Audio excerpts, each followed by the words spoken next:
Trader थे। उनका जन्म सन 1877 में हुआ और जब लोग जानते भी नहीं थे कि ट्रेडिंग क्या है, वो एक पेशेवर ट्रेडर बन चुके थे।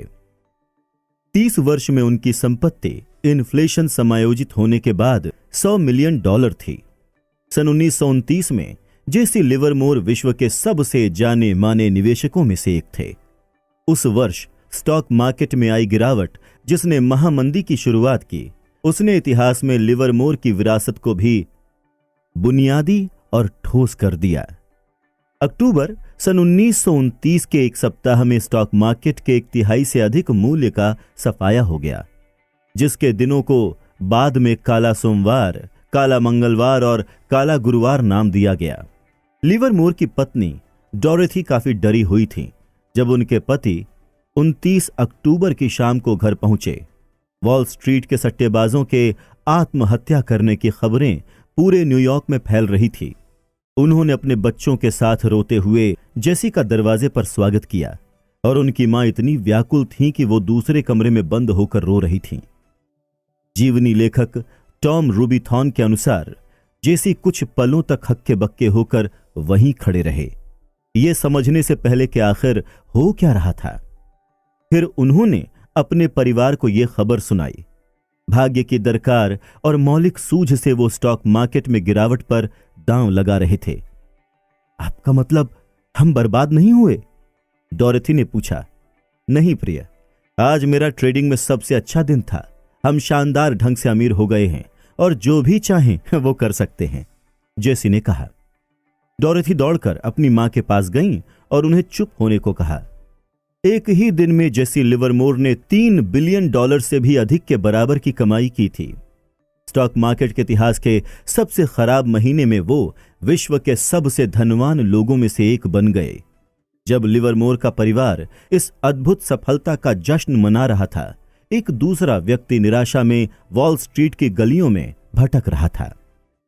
अब्राहम जर्मांस्की एक करोड़पति रियल एस्टेट निर्माता थे, जिन्होंने सन 1920 के तूफानी दशक में काफी समृद्धि प्राप्त की। जैसे ही अर्थव्यवस्था तेजी से बढ़ी, उन्होंने वही किया जो वर्चुअली हर दूसरे सफल न्यूयॉर्क निवासी ने किया। स्टॉक मार्केट की बढ़ती कीमत पर जमकर दांव लगाया।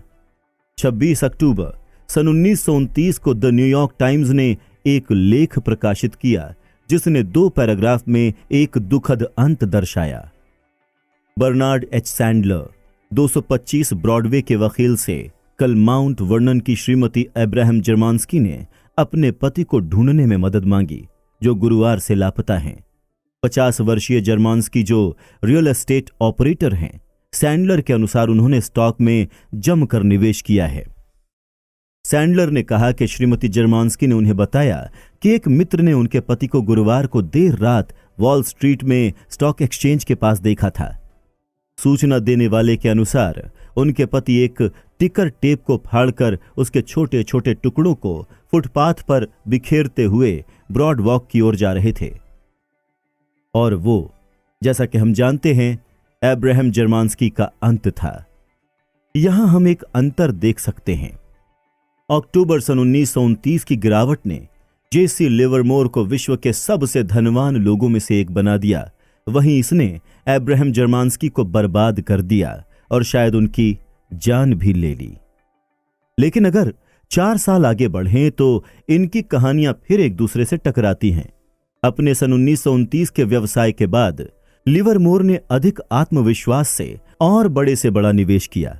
यह उनके सर से ऊपर चला गया और वो बढ़ते कर्ज में डूब गए और फलतः स्टॉक मार्केट में वो सब कुछ गंवा बैठे। दिवालिया और शर्मिंदा होकर वो सन 1933 में 2 दिनों के लिए गायब हो गए। उनकी पत्नी उन्हें ढूंढने निकली। जेसीएल लिवरमोर 1100 पार्क एवेन्यू में रहने वाले स्टॉक मार्केट ऑपरेटर लापता हैं और उन्हें कल दोपहर 3 बजे से देखा नहीं गया है। द न्यूयॉर्क टाइम्स ने सन 1933 में लिखा। वो वापस लौटे, लेकिन उनका रास्ता तय हो चुका था। लिवरमोर ने अंत में अपनी जान ले ली। समय अलग अलग था, लेकिन जर्मांस्की और लिवरमोर में एक समानता थी।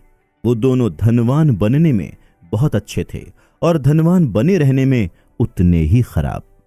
अगर आप सोचते हैं कि धनवान शब्द आप पर लागू नहीं होता, तो इस ऑब्जर्वेशन से मिली सीख सभी पर लागू होती है, और वो भी आय के हर स्तर पर। संपत्ति प्राप्त करना एक बात है और इसे बनाए रखना दूसरी।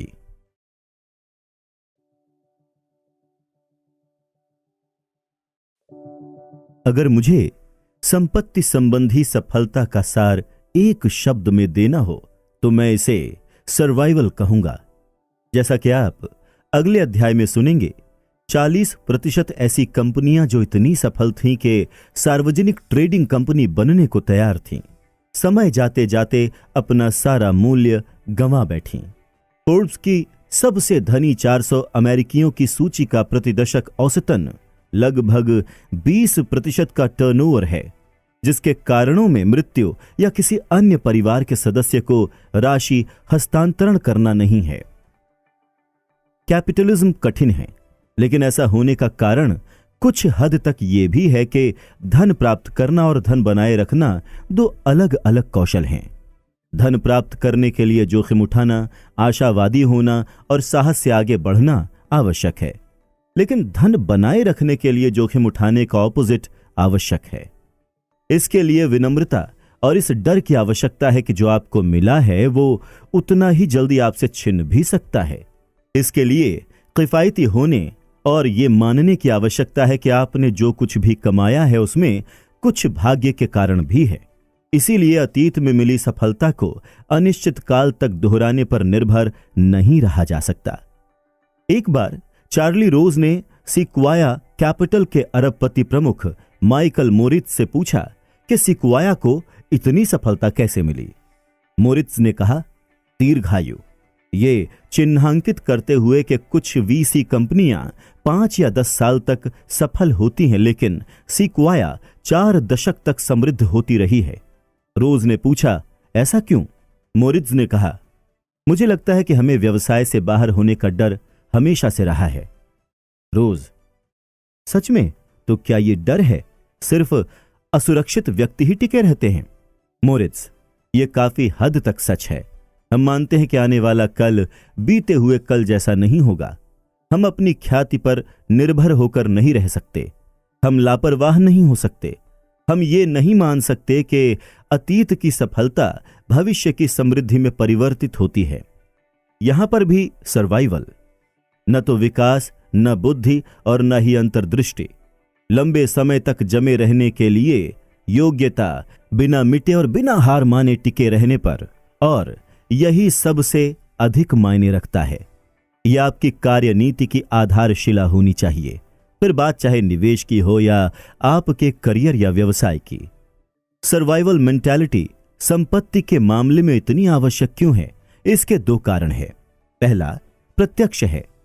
कुछ लाभ इतने बड़े होते हैं कि उनके लिए मिट जाना भी योग्य है। और दूसरा, जैसा कि हमने पिछले अध्याय में सुना, कंपाउंडिंग का प्रति अंतःप्रज्ञात्मक गणित। कंपाउंडिंग तभी काम करती है जब आप किसी संपत्ति को वर्षों तक विकसित होने के लिए छोड़ दें। यह बिल्कुल ब्लूत के वृक्षों को उगाने जैसा है। 1 साल के विकास में कुछ खास उन्नति नहीं दिखती। 10 साल का विकास अर्थपूर्ण अंतर दिखा सकता है और 50 साल का समय कुछ एक्स्ट्रा ऑर्डिनरी रच सकता है। लेकिन उस एक्स्ट्रा ऑर्डिनरी विकास को प्राप्त करने और बनाए रखने के लिए उन सभी अनप्रिडिक्टेबल उतार चढ़ावों से गुजरकर बचे रहना आवश्यक है, जिन्हें हर व्यक्ति अनिवार्य रूप से कभी न कभी अनुभव करता ही है। हम ये समझने में कई साल लगा सकते हैं कि वॉरेन बफेट ने निवेश प्रतिफल कैसे कमाए। उन्होंने सर्वश्रेष्ठ कंपनियों, सबसे सस्ते स्टॉक और सर्वश्रेष्ठ प्रबंधकों को कैसे ढूंढा। ये कठिन है। इससे कम कठिन और अधिक महत्वपूर्ण ये जानना है कि उन्होंने क्या नहीं किया। वो ऋण के नीचे नहीं दबे। उन्होंने अपने जीवन काल की उन 14 मंदियों के दौरान घबराकर स्टॉक नहीं बेचे। उन्होंने अपनी व्यवसायी प्रतिष्ठा को दूषित नहीं किया। उन्होंने खुद को किसी एक स्ट्रैटेजी, किसी एक वैश्विक नजरिए या गुजरते ट्रेंड से नहीं जोड़ा।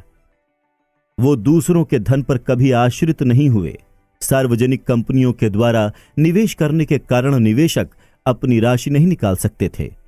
उन्होंने खुद को अक्रियाशील नहीं होने दिया और न ही हार मानी या रिटायर हुए, वो बस टिके रहे।